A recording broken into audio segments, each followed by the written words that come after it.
That's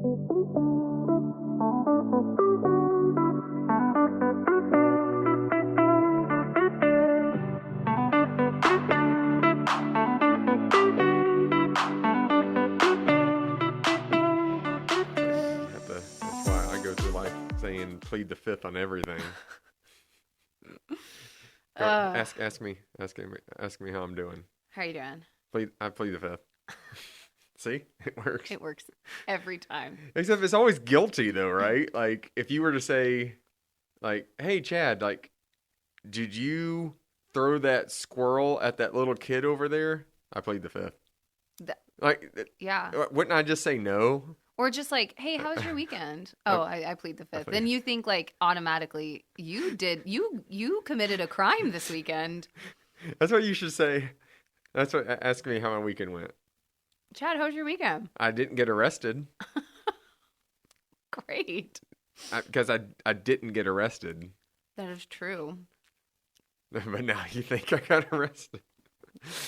No, now I'm just like thinking how you skated by not getting arrested. What did you do? You should have gotten arrested. What kind of is this a confession? Are you recording? I didn't kick a horse. What? So did you kick? No, I said I didn't kick a horse. Stop asking me if I kicked a horse. but you. That was like the what was it? There was a late night show. What was it? Who was it? Was it Conan maybe? And then Will Ferrell was on there, and he had this cockatoo.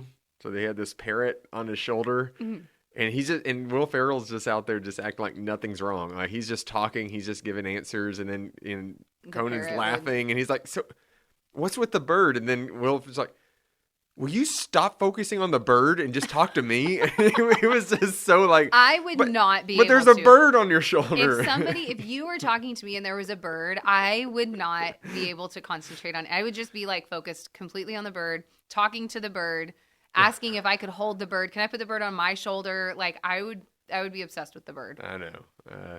There was a guy one time on the street who had a lizard, like a chameleon or iguana. I don't know what it was. Some kind of one of those lizards sitting on his shoulder and like totally casual. It was in San Antonio and my kids were like they just stopped and like stared at this guy. I'm like, you can't stare at the guy.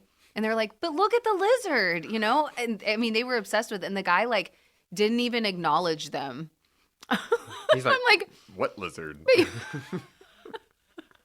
what are you talking about? Why is everyone looking at me like that? Oh my gosh. Can you imagine? It's kind of like if I just keep looking at that bug in your hair right now. Stop it. And I'm just like. Too close to home. Recently happened. Well, hey, everybody. Welcome to the Next Day podcast. The next day on your discipleship journey. I'm Chad. I'm Christy. And it's just us. It's just us. Yeah. And the bug apparently in my hair. Because last week when we were recording out in the patch, it was like a couple, like 2 hours later or something, and then Christy sent me a text saying, "I just found a bug in my hair." And I had one on my neck earlier too. Like one was crawling on my neck. I think you had one because you were in my office, and you thought it was on your neck, but then it like you didn't find anything. I'm pretty sure it flew and landed in my hair at that moment. You know what? I think so. It just wants to belong. It needs human connection. I also thought it was funny. It was orange, and it was like apparently from the pumpkin patch. It's a pumpkin beetle. Is that a thing? No, I don't know. Oh. It could be. But we're glad that you could all join us as we are going to be talking about the sermons that you get to hear on Sunday. Maybe you got to hear Christy in the Element, Carl at West Campus, or Preston at Traditional. So we're going to be digging a little bit deeper into the sermons. But before we get to that, let's get to our icebreaker question. And, it is the, Halloween season. And actually it's coming up real soon, right? Yeah, it's Halloween. Halloween. Yes, nice. Halloween.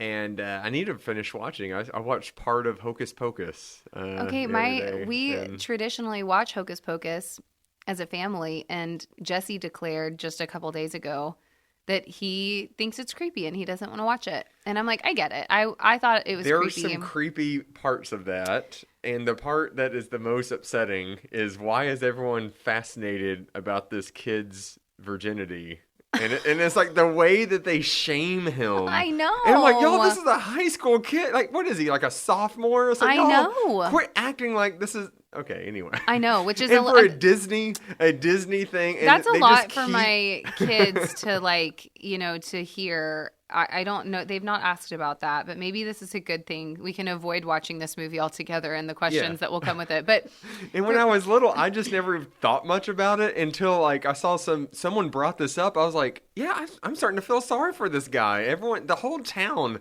is picking on him. I know. And I'm like, what's wrong with everybody? What weird universe is this? Yeah. And like, anyways. No, and also just like the beginning part is really creepy because it's like this little girl that just like goes missing and then is like, her soul is eaten by the witches. Can I tell you something that I still do to this day? What? And is specifically from that scene in the movie, because sorry everybody, if you've never seen it, but this girl, like, they give her like a potion to drink, and then she gets like this whole like kind of aura, yeah, this whole kind of fog kind of around this little girl, and the witches, the way they quote unquote eat her is like they kind of just inhale, like it's like a straw. Yeah, they kind of inhale that aura, so it's kind of. And so anytime there's like steam coming from soup, I try to inhale it, and I'm always thinking of that scene. Oh my gosh, I cannot wait to be around you with soup. The next chili competition we have at the church. And it never works like the movie does. It never just goes straight. It's hard to do that. You never get younger as you do that? I never do that, no. But anyways, sorry. That was a tangent. But Sable says she's never seen it, so I need to, or at least not all the way through. Maybe she's creeped out. I know, maybe. I think so. But the question I wanted to ask is, we just talked about this with students. I kind of like this question is, besides candy, what other food would you like to get if you're trick-or-treating? So besides candy, what food would you love to receive? If it was like if every door to door was like a trusted thing, trusted home, people, like I knew their kitchen was clean and they used. Do you do that with potlucks? Good ingredients. Do you do that with anything? I don't know. You know what? I've never thought about it until this moment. But I will not let that just like color the people who come in, people who just randomly just come into a place. Like there was a laundromat I used to go to back in the day, and these people just come in with a cooler, a styrofoam cooler, and they just had tamales. Well, of course I'm going to get tamales. Yeah, and they're were probably super fantastic. Good. And I have no idea what their kitchen's like. Very true. It was great. Well, anyway, a warm chocolate chip cookie. Cookies, yeah. I would love to receive that. Or if it's like candy and like some other thing. No candy. It's just food. So it's just the other thing? Yeah. Well, then I don't know. I need it to be like... Cookies a good answer. I need back and forth, though, because if I'm going to get something sugary from one place, then I would prefer to get a salty snack from another, like French fries. I would love just... Or like hash browns or like tater tots, some potato, like salty potato. Oh, chef's kiss. See, I would get a grocery bag, like a plastic one, and every house gives you like a ladle of soup. And then by the time you get back to your place, you would just put it in a grocery bag? Yeah, that way, because a paper bag's going to like leak.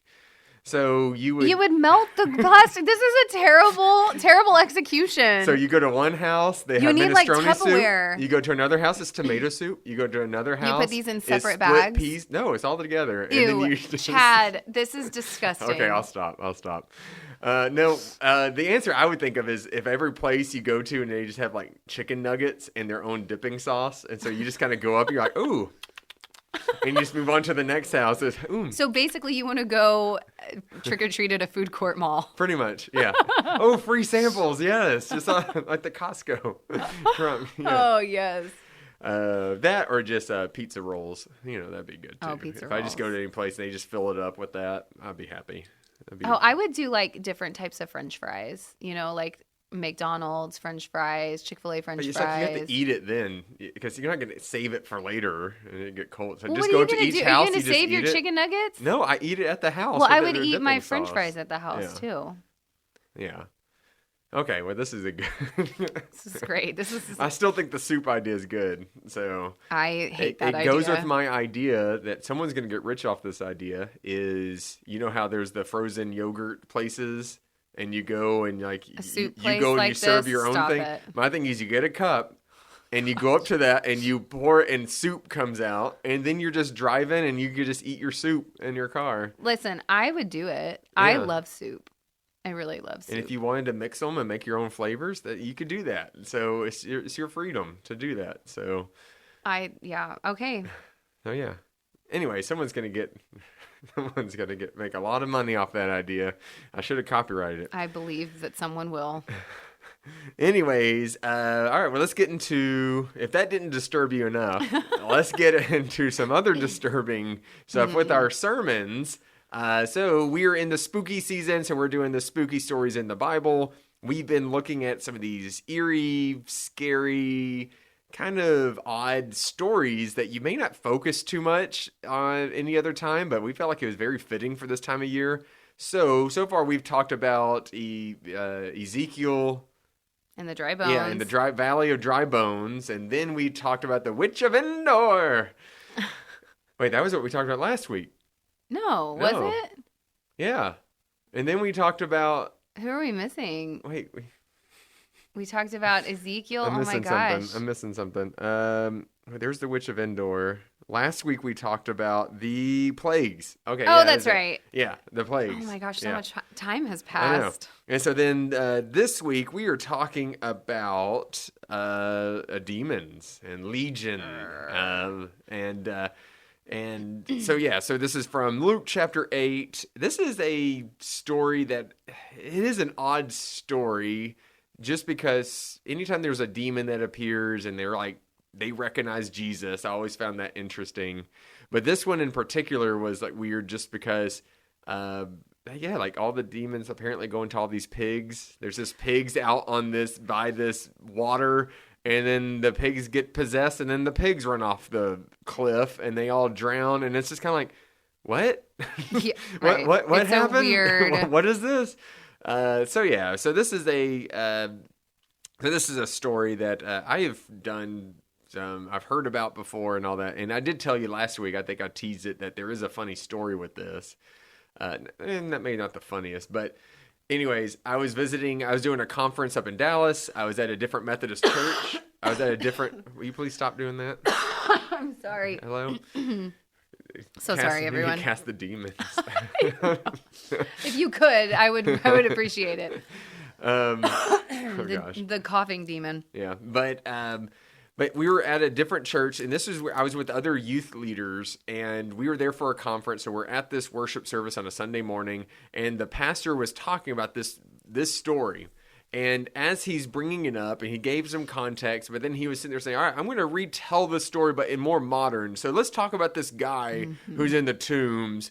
I don't know. What should his name be? And then one of my friends behind me in the pew behind me goes, Chad. So then the entire sermon about this possessed guy. His name is Chad.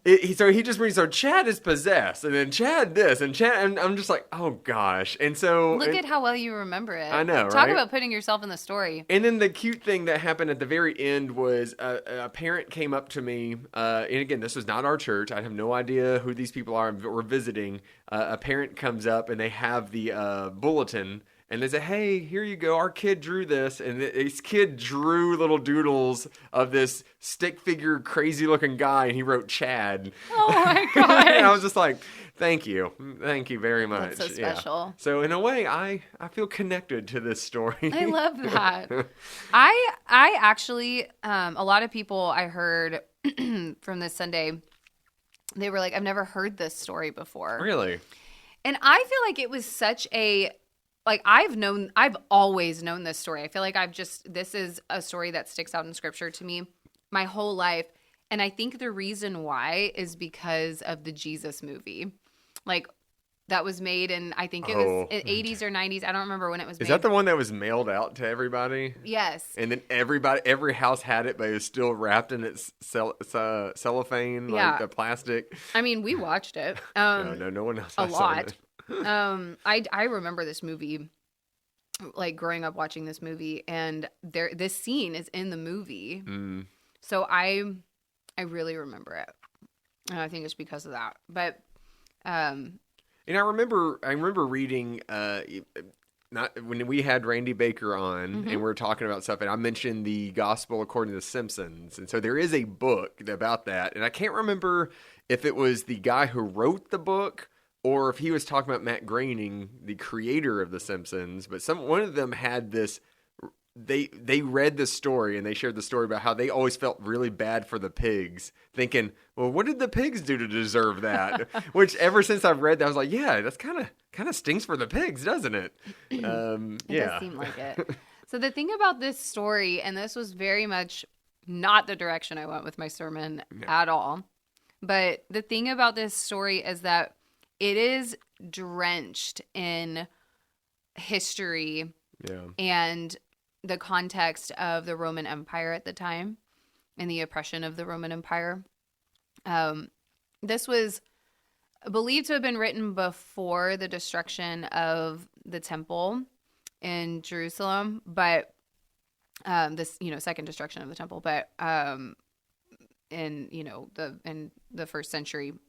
But it is, there was a lot of oppression from the Roman Empire on the Jewish people and on Christians at that time, just specifically kind of calling them out, trying to squash the movement of Jesus, and people feeling like they have any kind of power or part of an entity outside of the Roman Empire. And the reason why this is so drenched with that kind of context is because of the language. If you just look within the language of this story, right off the bat, you see, first of all, the Gerasenes, this is an area that later on would be known as a place where a lot of people are buried in the tombs from Roman wars and battles, against these people. This was sort of it would be a place that people would recognize for that reason. It was also Gentile territory. So this is outside of the, original covenant and all of that. But as Jesus comes up and you start to see this man and hear more about him, it says that in verse 29, it's after Jesus had commanded the spirit to come out of him, it says many times the spirit had seized the man. Yeah. And so this is language of a Roman army. Yeah, legion is thousands of... Yes. A legion of soldiers meant thousands of soldiers. Right. So that's a Roman term. People would have recognized that from the Roman term. But then seizing them, that's an action that the Roman military would do, keeping them chained up, under guard, all of that kind of... all of this very much has a Roman military kind of, air around it. And then when they go into the pigs, when the demons are then sent into the pigs, and then the pigs go and, drown themselves immediately after, which I think is kind of odd, because it's if the demons are possessing the pigs and then drive them into the water, to drown, I'm they did that to them. You did that to yourself, Well, and then they asked to be put into the pigs. Send us into the pigs so we don't go into the abyss. And then they went into the abyss of the water, I guess. I don't know how I don't know. It's just a very Maybe they thought that being in the mind of a pig would be nice, and then they did it, and they're like, oh no, this isn't good. I don't know. I mean, we don't know what we're doing. It's very odd, but it has a little bit of comedic relief in the story, I feel like. Yeah. To think about this herd of pigs going in there, but maybe they found being in a pig was boring. Ha ha ha ha. All right, well, we'll see y'all next week on. Okay, but the pig. So a pig actually is one of the images that you would find on money, on Roman coins. Really? So that even can be tied. That's where a lot of scholarship will say this was all part of a takedown of the Roman Empire even. or just like Jesus' power and authority over even, the Roman Empire. But still, like, Jesus always had this like respect for other authorities. And, you see in his ministry, he's like, yeah, give to Caesar what is Caesar's. Like and he didn't come to try to take it down. Like he didn't come with that mindset of like the zealots would have had. And I've also heard this too, like because they're pigs, right? Mm-hmm. And so to a Jewish audience, that's an unclean animal. Right. So Jewish people really wouldn't have much to do with them anyway. Who would have is non-Jewish people. The Gentiles, where they are. And then they are raising, that's part of their economy. That's part of their, like, they're going to use them for meat and use it for, like, livestock. So they're mad at Jesus because they're like, you just drowned our economy. Yeah. You just sent these pigs, for all intents and purposes, right? Like Jesus is the one that like sent them there, but they're afraid, these townspeople are afraid and they want Jesus to leave, really reject him and all of that after this. So it doesn't really like, this story doesn't really tie a pretty bow, except that the man who was once possessed by thousands of demons is now free. And you see him sitting at the feet of Jesus, and he's clothed, and he's in his right mind, and he's wanting to follow Jesus. And Jesus, sends him to go back into the city and to tell the people what Jesus had done for him. And so, like, he's the first evangelist. Like this previously demon-possessed man. Is Luke chapter 8, so it's pretty early. It's a little bit earlier in the book. But he's like the first evangelist into Gentile territory. Like this was the first instance we see. Oh, wow. Yeah. And I always found that interesting of like, he was so excited. He goes up to Jesus and Jesus is like, I just hit this image. Jesus is in the boat. And this guy's like, oh my gosh, thank you so much. Can I come with you? And Jesus is like, no. No, but then Jesus is like, no, but no, I already got 12 and I'm already kind of worried about one of them. I don't know if I could take on another person. I don't think I can. No. But no, but it is interesting. Like this guy was so excited and he wanted to come along with Jesus, but then Jesus said, no, go back and tell people. And then it's interesting. Like people would have recognized him. It seemed like people would have known it because what we see in the scriptures, like some who did see him, they're like, wait, is this that guy? Right. Is this, wait. Right. The townspeople are like, so Jesus is like, go tell people what happened. Yeah. Yeah. They're just, and I will say the fear, they really want Jesus to leave, the whole pig thing. Yeah. And like, we don't know what kind of like voodoo witchcraft you're doing here, because to them, they're like, this is, they don't, scary. The Messiah is not something that's been part of their culture. This is all just kind of scary. It's different. It's new. But something that was uncurable is now cured. And the only difference is that Jesus has shown up. So it's interesting, their reaction, because it's like they are afraid of it, or maybe they revere it. Maybe it's just like, we don't know what we're dealing with. You go, we're going to deal with this pig situation and, get to know this guy now that we've not been able to know anything about. Mm-hmm. But he goes back into the city, and we don't know anything about what he goes back to. He doesn't have a home that we're aware of. We don't know if he is rejected by the townspeople, if he goes and travels to other cities. Like, no idea. But we just know that he's sent out, and that's the last time we see him. It's one of those interesting things, trying to think of that, like, if you could like somehow just follow and see like what exactly happened, because there's other stories like that too, like Philip and the eunuch, and other things like it's kind of like, well, dang, what happened after that? Like, what all the people that were affected by this one story? Yeah. But even like a townsperson that like witnessed this, how are they changed from that? Like we don't always get to see how people are affected, in all of the different ways and avenues that they go down. We don't get to always see it, but another thing that's interesting about this story though, before we move on to what I did actually preach on, but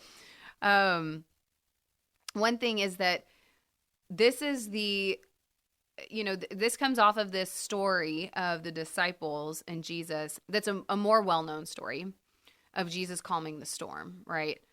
And you see this in several different gospels. But where Jesus and the disciples are in the boat, they're going across the Sea of Galilee. And, again, they're going from Jewish territory into Gentile territory. And as they're traveling across the sea, there's this storm. It's like this big mega storm. And like Jesus, the one we just saw this last weekend. well, we were supposed to, apparently. It's pretty bad. We've experienced mega storms. Yeah. So big mega storm, and the disciples are literally like, Jesus, we're gonna die, and Jesus is asleep in the boat. And so jealous of those heavy sleepers who could just sleep through everything. I know. So he's asleep in the boat, and they're like, teacher, we are gonna die, wake up, help us, and I don't really know what they're asking for, what kind of help they're asking for, if it's just like, help us, like, sail or whatever. I don't really know. But Jesus, the way it's described is he kind of just like wakes up and is like, hey, storm, stop it.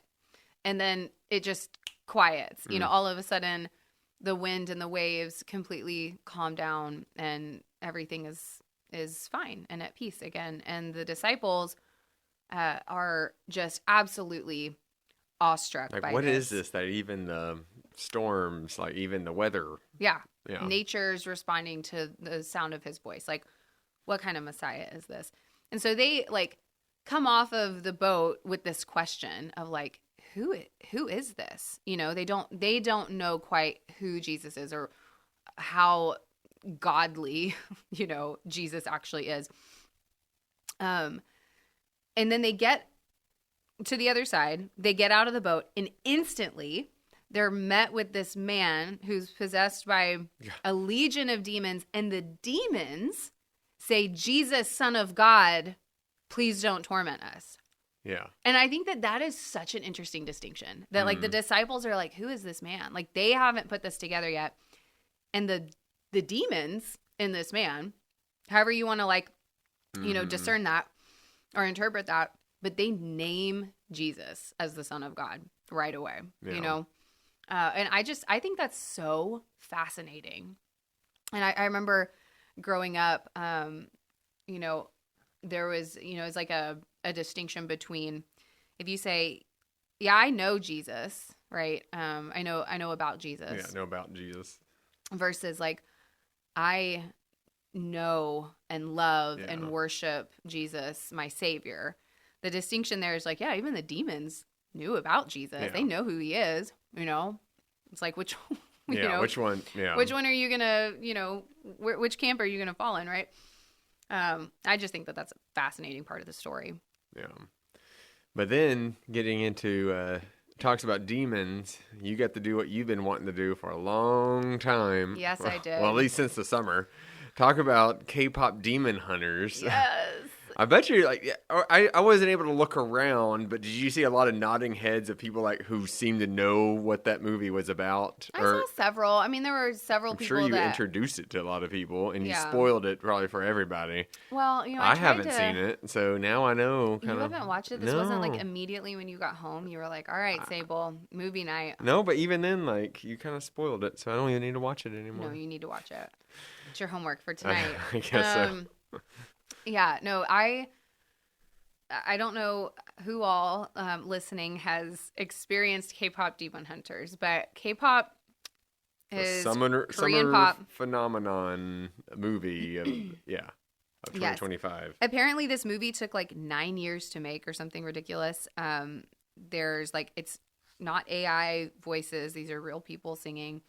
But it's an animated movie.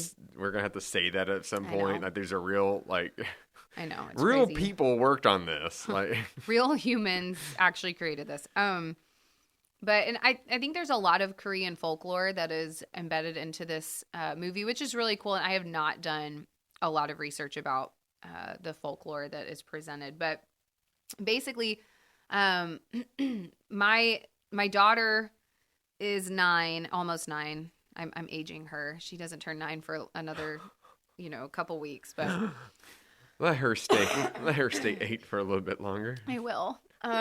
Anyway, she came home one day and like we just started hearing about K-pop Demon Hunters. Oh, my friends have watched this movie. I want to watch this movie. And we were And then like, Chrissy said, well, if everybody's doing it, you do it too. yeah, that's my advice to her always. No, I mean, I was like, that sounds weird and creepy, and I'm not sure I want you watching that. And I looked into it a little bit, and I was like, I don't think, I think that, like, demon is just, like, a word choice here. It could have been monsters or something else, and I would have felt different about it.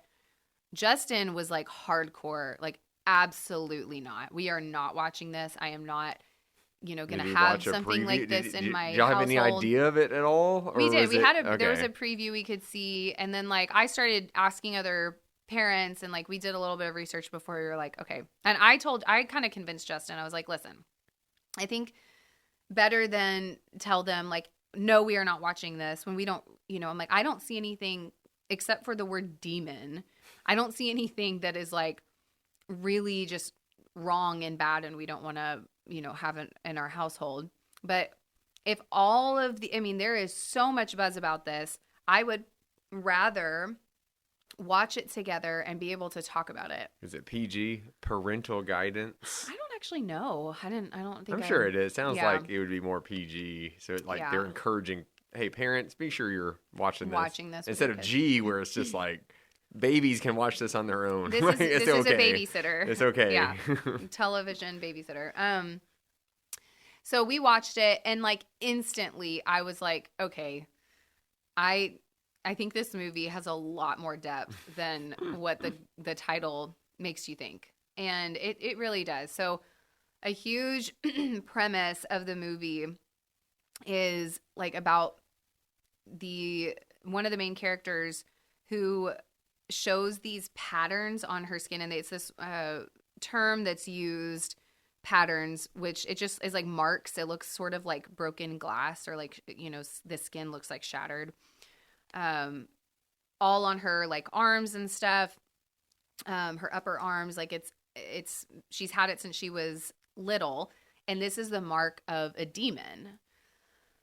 And the demons are, like, controlled by shame. They are, like, there's actually, like, this mega, like, demon king or something, and I can't remember the name, but it's again, like, some of this, like, Korean folklore. And anyway, the demons are, like, one of the visible signs of the demons when they are, like, parading around as a human is these marks, these patterns on their skin.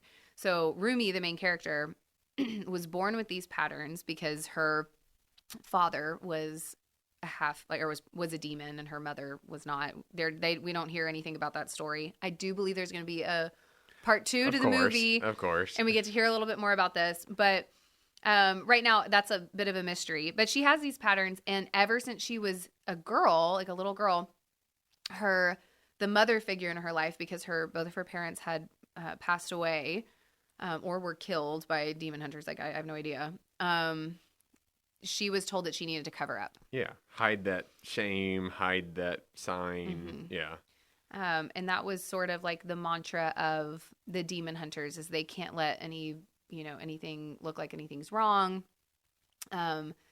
They are just there to, fight off the demons, and they don't have their own demons, right? So she doesn't even, like, reveal this to her friends. This keeps her, like, withdrawn from her friends that are, like, they always are wanting to, go to, like, the bathhouse or something, or, like, a spa, basically, in Korea. And she's like, oh, no, maybe some other time, like, forever, and they're like, she never goes with us. And, always kind of withdrawing, always, has this secret, always hiding. And so she, that's like the whole basic premise of the movie, is that she's got this, that she's hiding. So anyway, I'm not going to give the whole movie away, but that to me was such a compelling storyline.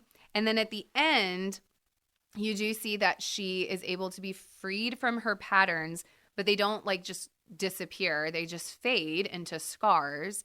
And this happens when she finally reveals her patterns to her friends and the rest of the world, and they surround her with love Oh. And they, together are able to fight off the evil that is then what causes her patterns to just fade and become scars on her skin.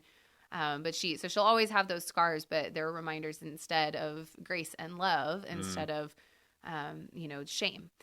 And, and I forgot to say that shame is what causes the patterns to grow on. So the more you feel shame. Yeah. The more patterns you have. Yeah. And for someone who hasn't seen the movie, but the way you described it there, it really is this very beautiful message of that's what the church should be. Yeah. Right? Like, come here with your scars. Come here with your patterns. Yeah. Come here with all that. And, hey, no, we see you. Welcome. Yeah. Like, right. But a lot of people feel like they can't. Right. Right? Yeah. And I think, like, the way that this ties in with the story is I really just took one line in this story in the scripture of the man that's possessed by demons. It says that he lived among the tombs. Like, he had withdrawn from society and the demons had really driven him out into the wilds, and he lived among the tombs.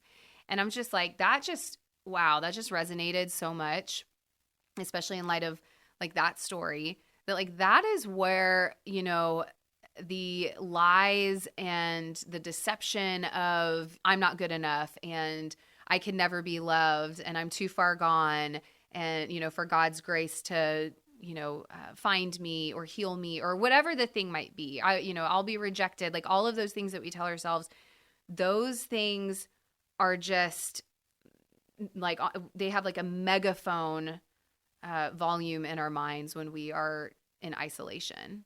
Mm-hmm.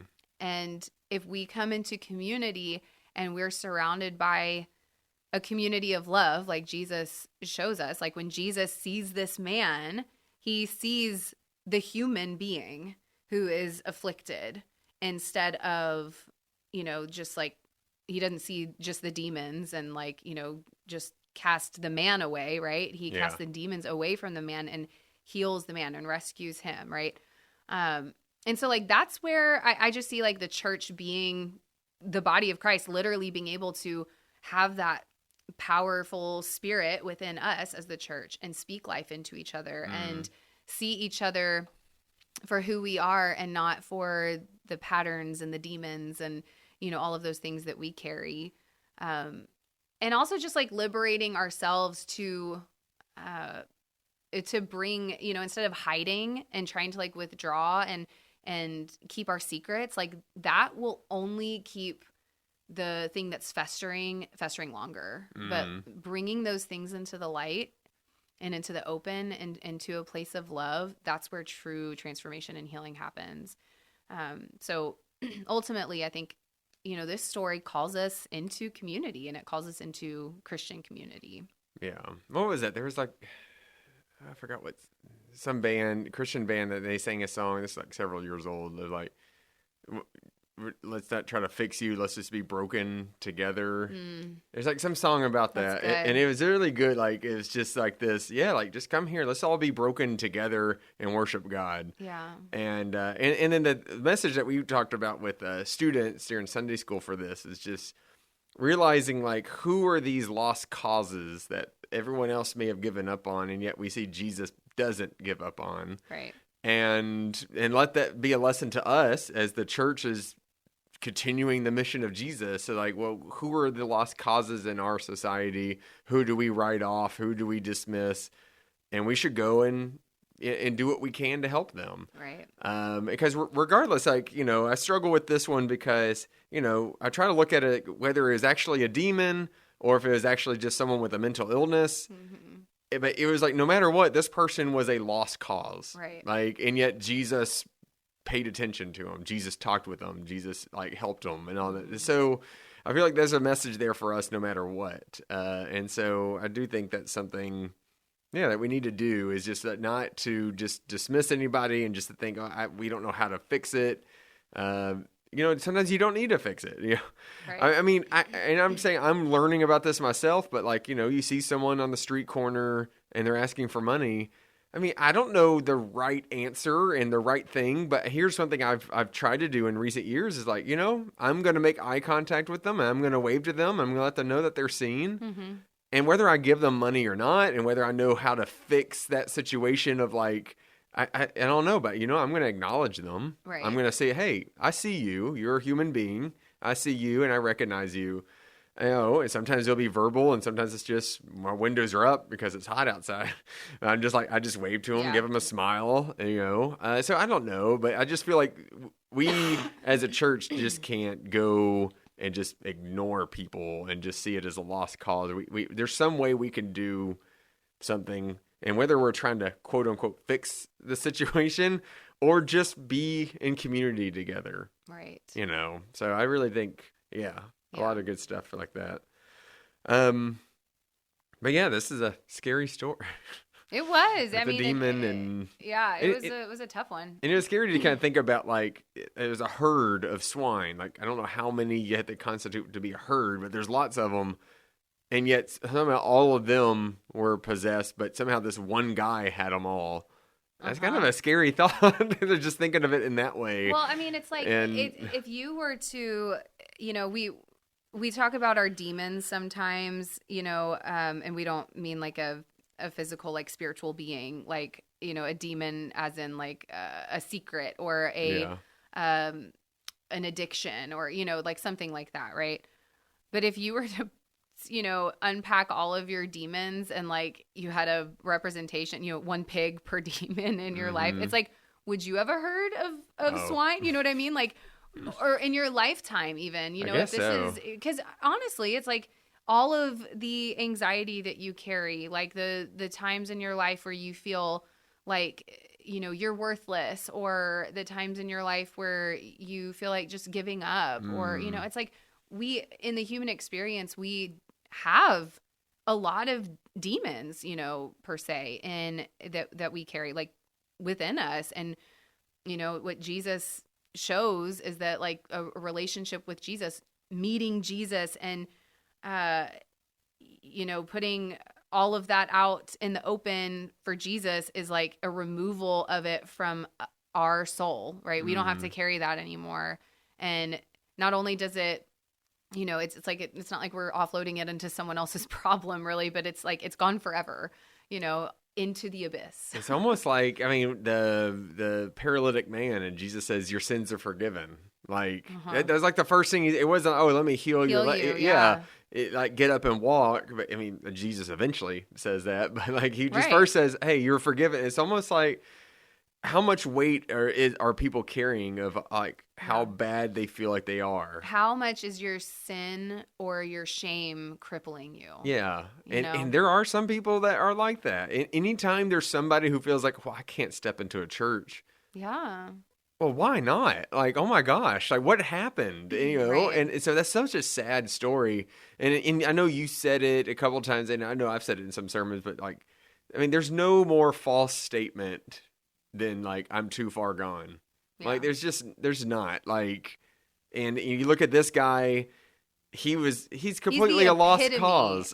He is just, Jesus, stay away from him. He's probably dangerous. And yet, no, he's literally living among tombs, like just waiting to die. He's just waiting to die. Yeah. Like he's not clothed for a long time. He doesn't have a home. He's out of his right mind. Like he's been cast away from society. Living in a graveyard, and it's literally just like, wow, like this is a shell of a human. Like really is the image that you get. Like name somebody else that is more far gone than what that image shows us, and yet like Jesus sees this man and is like, that's not too big for me to deal with, like I can save anyone.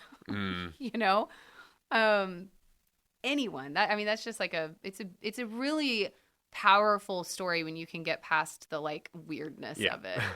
I think that's true for all these stories. This has been a good series of spooky stories in the Bible. And like I said, I've done studies with students like strange stories. I don't know if any of these touched on them, but they definitely could. But we've done just other ones where they weren't too scary, but they're just odd kind of things. One day we'll do a sermon over the she-bears. I know. One day we'll get to that one. I'm gonna let you preach that one. Elisha and the she-bears. And anyways, but that'll be for another time. But yeah, so this has been a good series.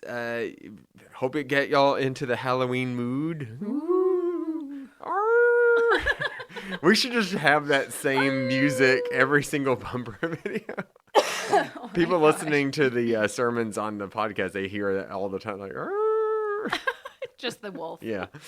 But yeah, so our next sermon series is The Table. Yeah. Is that right? That's the title of it's called The you Table. know, it's the table or crowded table. I can't remember what we landed on for the title, but it's yeah, it is very much it's going to be all very centered around the table, which I think is very timely for Thanksgiving. Yeah, and- November and also it's starting on All Saints Sunday, which is this coming Sunday. And that is, you know, this beautiful Sunday. I know we say this all the time about these Yeah. Sundays that like oh, Our this is most my beautiful favorite. services are the most like sad Somber, and yeah. somber and yeah. But this one it is, but you know what I've found about grief is that it's this complex beauty. Yeah. Like it is so it's sad and it hurts and it's hard, but it's one of the most unifying emotions that we have in the human experience. And so like, you know, we had a funeral service for a dear member of St. Peter's This who last worshipped in week, the element last week. And I was, you know, I mean, I really loved Jim, who passed, and I was, you know, I knew I was gonna grieve. I mean, I did. I grieved for him a lot.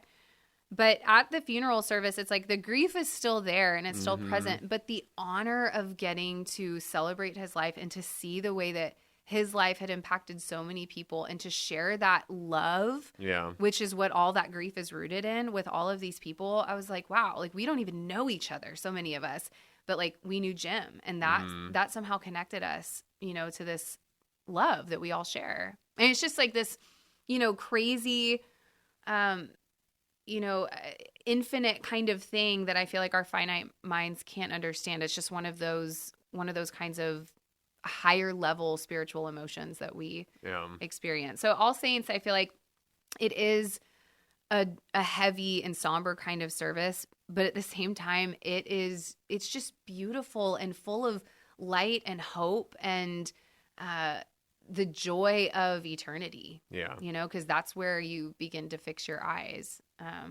You know, once you leave on that Sunday, it's not so much about the goodbye, it's about the, you know, we will see each other again one day, and just the community and comforting one another. And I just really, I always do sense the Holy Spirit at work in services like that. And you did a good job too. You, and then the words from the family and all, it was just this beautiful. Yeah, it was a very beautiful service. Yeah, and then this Sunday, as we kind of get into our ministry shout out, I mean, we are going to shout out All Saints Day or All Saints Sunday. All Saints Day is November 1st all the time. Right. All Saints Sunday will usually be the Sunday after, or kind of sometimes we may move it to wherever's closer to that. But so this coming Sunday is our All Saints Sunday. So when you come to any of the worship services, you're going to I mean, for the most part, it'll be like a typical service, but there will be a special time in this where there will be remembering all our church members who have died this last year. And then also it's just a time of lighting a candle, and we're even inviting church members and people to bring pictures to put on a table of any loved ones. It could be your grandparents, parents, I mean, friends. I mean, anybody. It doesn't have to be this year. It could be any time that you just want to come and just to remember how God was at work in their lives. And it's just this time of giving thanks to God for them. And as we as a church come together just to comfort each other during that. So that's where there's going to be a lot of beautiful moments like that. And so looking forward to that this Sunday. And then we also want to give a ministry shout out to Stephen Ministry. You may have heard us mention them before, but this is just one of those Sundays where they really help out a lot with this too, because they really help people during times of grief. Yeah.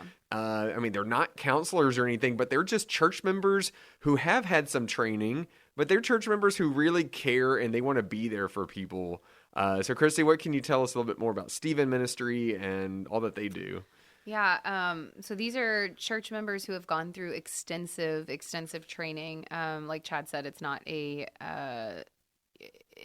counseling license or anything like that, but it's similar to pastoral care training, like the same kind of training that we would have as pastors, to be able to walk alongside people and really provide kind of what we talked about earlier, just that ministry of presence, like not trying to fix the problem, but just being there, pointing each other back to God and, the way that God is present and working in the situations, even when we can't see it, just being a voice of hope, but a shoulder to cry on and a listening ear. So the Stephen Ministers, there's many of them at on our campus. They also do this for not just church members. This is for the community. Oh yeah, it is. Yeah, it's not just church. Yeah. And it's really like 50-50 on their care receivers. That 50% of them for the last several years have been church members and the other 50 have been community members. So it's just, it's really, really cool that we get to offer this to the community and get to see the way that this supports the leadership that the Stephen Ministry people are just so passionate about, but also the way that we see the fruit of the Spirit in the community. So it's really wonderful. They will be present at all of our venues for All Saints Sunday, and I'm really excited about just the opportunity for them to be visible and people to just be able to grieve and have someone to pray with them, or just to sit with them if they would like to, and maybe connect with a caregiver, if a Stephen minister, and be a care receiver. If that's something that, it's not just a one-time thing. If you think you'd benefit from being able to talk with someone on a regular basis about the grief that you're experiencing, or many other things. There's relational issues that maybe you're going through. They say that they have a lot of care receivers who are receiving care, just to talk about their relationship issues and stuff. So it's all sorts of things, just any woes in life. So I'm happy for them to get to be visible in the services on All Saints. Yeah. All right. Well, we hope you all can join us, and we will have a special All Saints Day, This Day podcast. So if you listen to that, it's like the whole theme is All Saints Day. So we're looking forward to that because that's on Saturday. Yep. Yeah, Saturday. And so yeah. But yeah, we hope y'all can all join us for that, and join us next week as we introduce a new series, The Table, on the Next Day podcast. See you next time. Happy Halloween.